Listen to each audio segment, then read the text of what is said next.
Greetings, dear subscribers and casual listeners of my channel.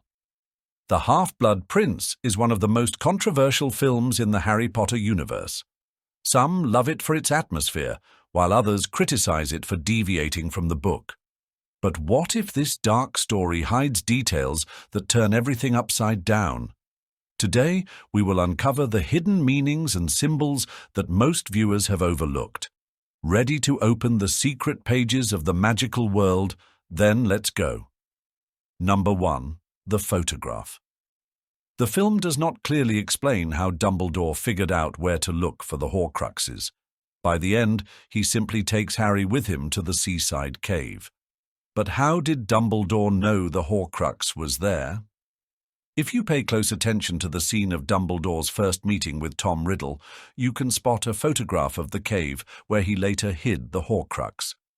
The photograph is barely visible, but it's clear that this place held great significance for Riddle. Thanks to this photo, Dumbledore realized where to go. Number 2. 7 stones.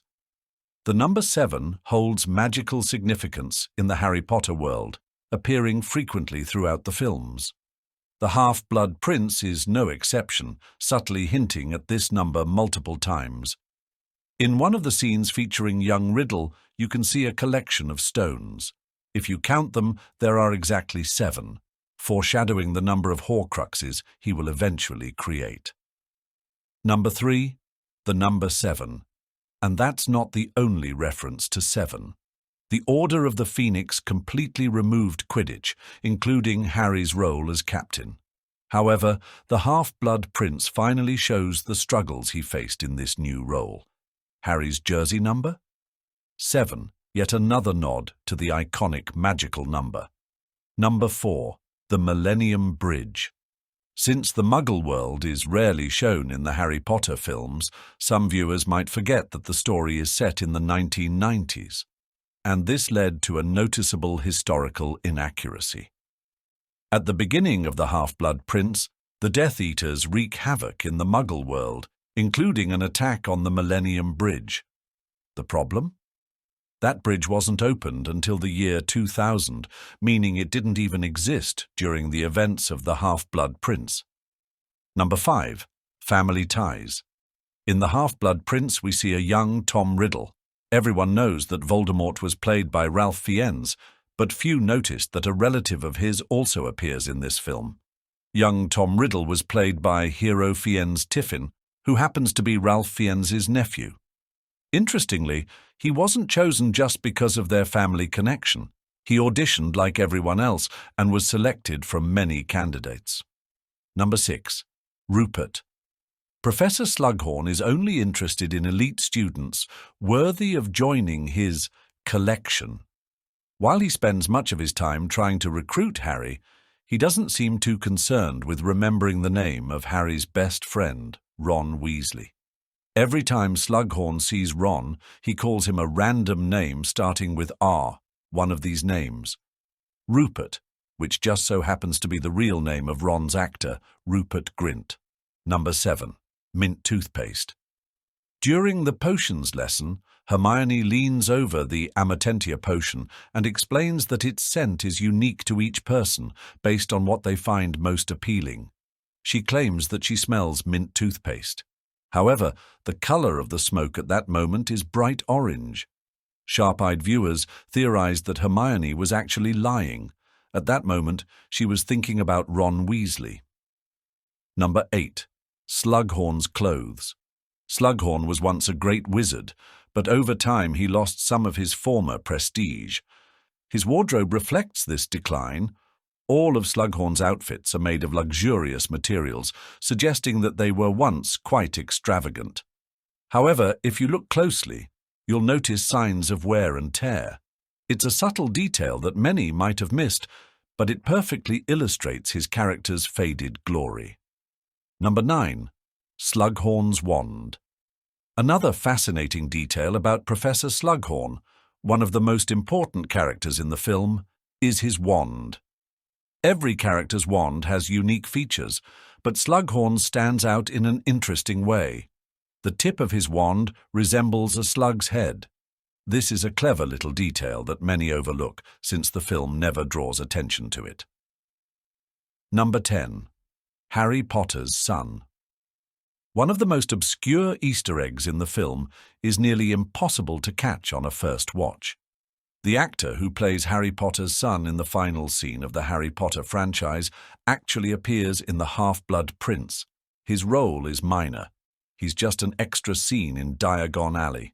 A fun little detail for eagle-eyed fans. Number 11. The Book with a Secret. Harry flips through an old book. The pages are yellowed, the edges frayed. The ink looks different. Some lines are bold, others faded. This book belonged to the Half-Blood Prince. It helped Harry become the best potion student. But few notice that the notes are written in different inks. Some lines look fresh, as if added later. Others are pale, written in youth. This is a clue. Snape kept adding to the book throughout his life. Perhaps he started by writing down school lessons. Later, he recorded his own discoveries, maybe even during his years as a professor. Slash your opponent, but don't let them die. Harry reads the Sectum Sempra spell. This isn't from a textbook. This is dark magic. This means the Half-Blood Prince wasn't just studying potions. He was creating spells, searching for ways to defend himself, maybe even for revenge. There are corrections in the book.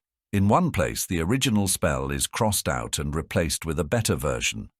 Snape refined his knowledge over the years. Interestingly, some notes are written politely. Try adding 3 drops instead of 5. A suggestion, not mockery. Number 12. A dark omen of the future. Dumbledore and Harry stand atop the astronomy tower. The wind stirs their robes.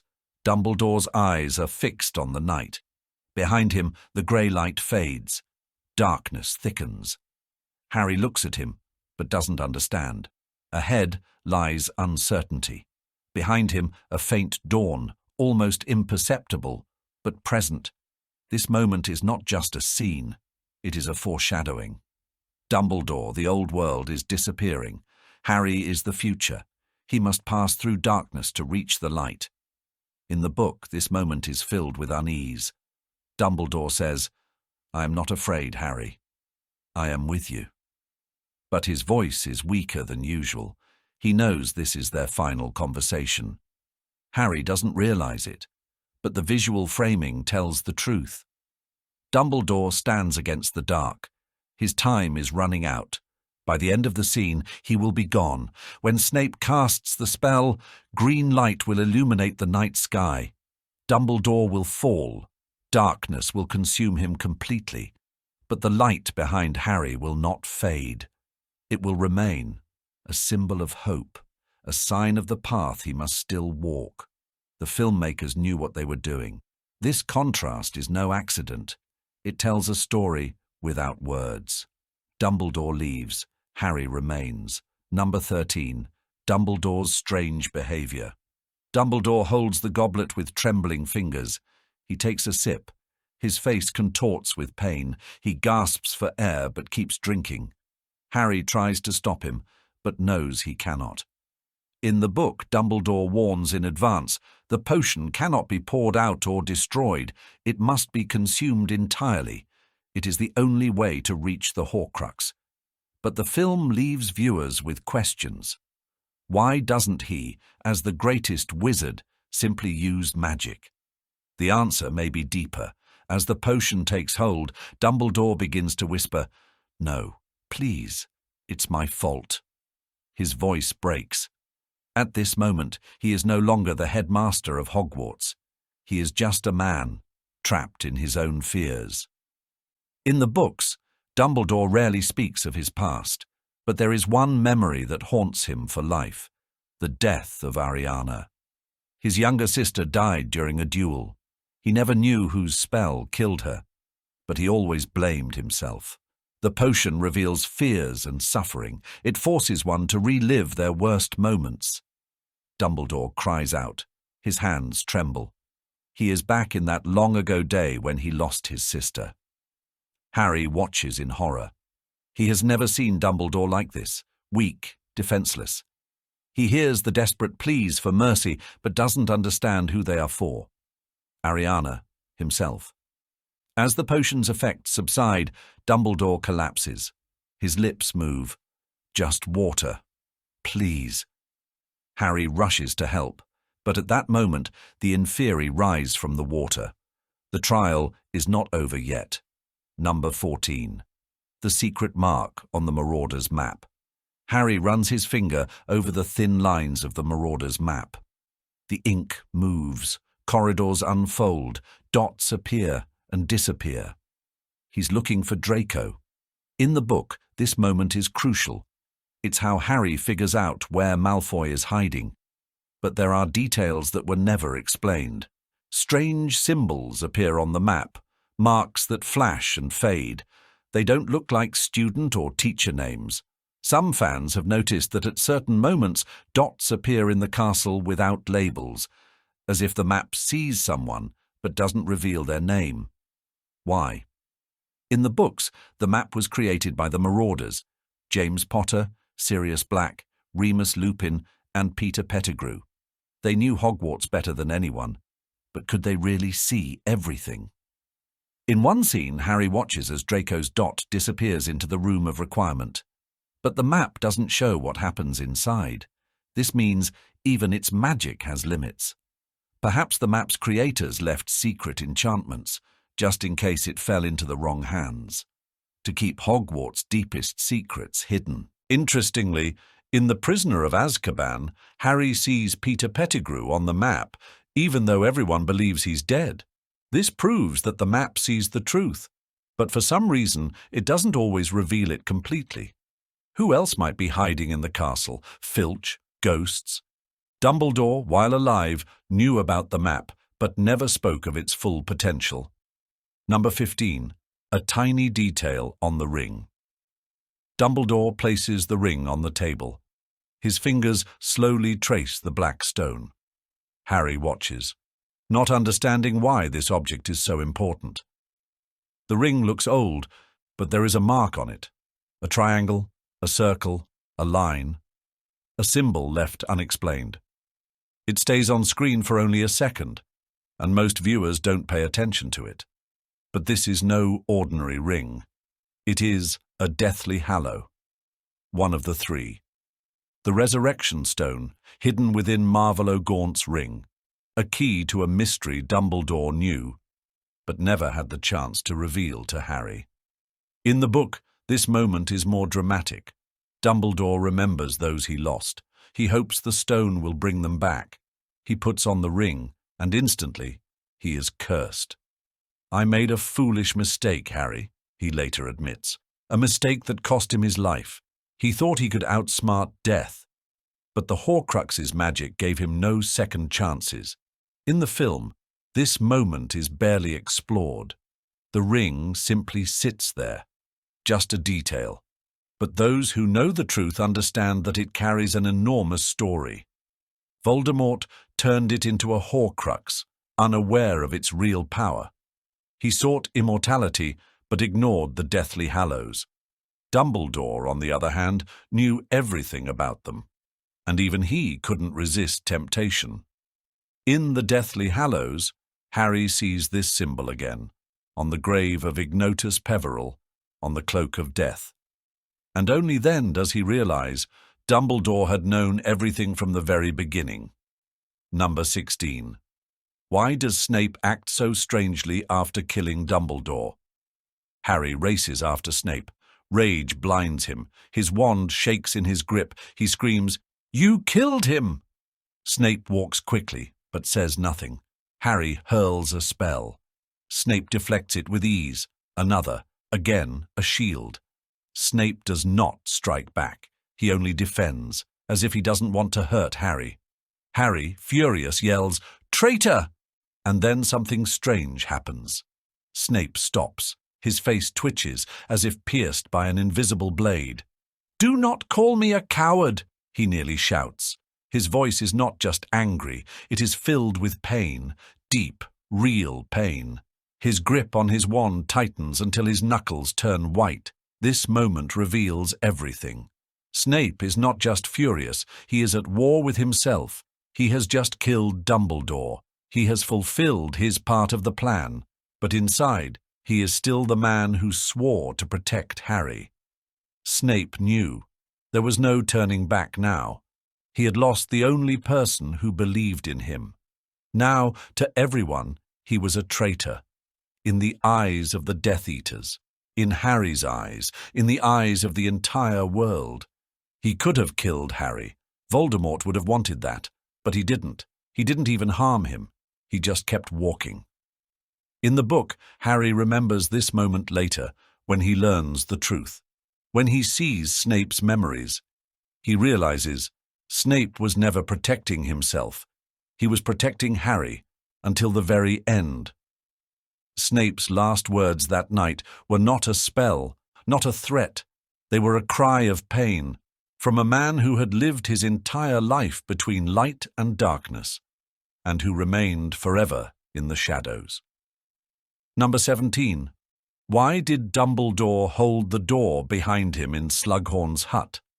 Slughorn doesn't want visitors. He is in a panic. The room is turned upside down, broken furniture, shattered glass, overturned books. He hides. He tries to disappear. Dumbledore enters, calmly observing the chaos. Harry is tense, not understanding what is happening. Suddenly, Dumbledore reaches back and gently closes the door. The wood trembles, cracks vanish. Everything repairs itself. This moment is easy to miss. It seems like a simple gesture, but in reality, it is significant. Dumbledore isn't just closing the door, he is restoring it, fixing the consequences of fear. Slughorn emerges from his hiding place. He looks gloomy, anxious. "I'm too old for all this, Dumbledore." His voice is weak, exhausted. He has been hiding from the past, from memories he cannot forget. Dumbledore does not judge. He does not threaten. He restores. Without even uttering a spell, he repairs the damage. This is a message. He does not break down the door, as Voldemort might have done. He puts it back in place. In the book, he says, "Horace, it's unwise to ruin good furniture." It sounds light-hearted, even humorous. But beneath the words lies something deeper. He is showing that the past can be mended. Slughorn is nervous. He knows why Dumbledore has come. He is afraid to speak. But Dumbledore has already taken the first step. He fixed what Slughorn had broken. Now, it's up to him. This moment defines Dumbledore perfectly. He does not force. He does not pressure. He gives a chance. He shows that even broken things can be restored, even broken souls. The door no longer creaks. The room no longer looks abandoned. Slughorn no longer hides. Dumbledore says nothing about the past, yet everything is already understood. He did not just come to talk. He came to heal. Number 18. What is hidden in Dumbledore's cloak? Dumbledore's cloak holds more than it seems. It is not just part of his appearance. It lives with him, changes, reflects his state of being. At the beginning of the film, Dumbledore looks majestic. His robe is deep blue with silver patterns. Light plays on the fabric, giving an impression of strength. He is calm, confident. But look closely at the details. In the scene with Horace Slughorn, the cloak is different, duller, softer. It looks worn but still holds. Dumbledore knows he must persuade Slughorn. "You are much more important than you think," he says, his voice warm. Then comes the meeting with Malfoy. Dumbledore stands in the shadows, his cloak almost blending into the darkness. He sees Draco's fear, but shows no emotion. "You are not a killer, Draco." At that moment, it seems as if the fabric of his robe is losing color, as if he himself is growing weaker. The most striking moment comes in the cave. The cloak is almost colorless. It looks faded, drained, as if mirroring his state. Dumbledore drinks the potion. His hands tremble. He murmurs, "No. Please." The color of his clothes vanishes. He is no longer a wizard. no longer a legend, just an old man reliving his pain. When they return to Hogwarts, the cloak remains pale. Dumbledore holds on to Harry, his steps uncertain. He is weak, almost gone, and his clothes reflect it. But there is a moment when strength briefly returns. He stands on the tower, looks down. The wind lifts his robes, and suddenly, for a fraction of a second, the cloak appears darker, deeper, as if he is once again the Dumbledore everyone knew. And then, a flash of green light. He falls. His cloak flutters in the air, shimmering with silver threads one last time. And when he lies at the bottom, his clothing no longer matters. He has become something greater, a legend. This visual choice is no accident. It shows how Dumbledore fades, scene by scene, detail by detail. His cloak is a symbol of his life, dimming with each passing day. After his death, the fabric looks ordinary. No more magic, no more glow. Just a piece of cloth that once belonged to the greatest wizard. Number 19. A small detail in the scene with Buckbeak. Hagrid gently strokes Buckbeak's grey feathers. The hippogriff stands calmly, lowering his head in trust. At one point, his clawed foot is shown in the centre of the frame, and if you look closely, you can see thin, barely noticeable scars. They look old, healed, but their origin remains a mystery for the observant viewer. This is no random detail. Buckbeak was once at the centre of a deadly threat.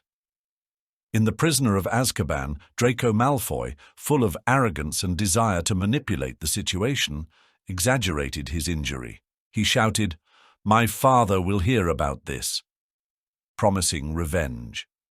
Many remember this scene as mere bragging, but the consequences were dire. The trial did not go without Lucius Malfoy's influence. Using his connections, he convinced the Ministry to sentence Buckbeak to death. The book describes it clearly. It was obvious the case was already decided. Lucius Malfoy did not tolerate losses. Harry Potter and the Prisoner of Azkaban. Hagrid was powerless against it. Buckbeak's execution was scheduled. On the day it was to take place, Hermione and Harry, using the time-turner, witnessed the unfolding tragedy. Hagrid stood by his hut, barely holding back tears. "It's just not fair, you see. He didn't do nothing wrong." His voice trembled. But what the film doesn't show is that Malfoy didn't just want Buckbeak executed. In the book, he secretly tried to harm the hippogriff himself. Later, in The Half-Blood Prince, a subtle hint of this appears in the form of scars on Buckbeak's legs, a sign that he endured not just a legal battle, but cruelty as well. That's all for now. Thank you for watching until the end. I hope this means you found it interesting. If so, don't forget to like the video, share your thoughts in the comments, and subscribe to the channel.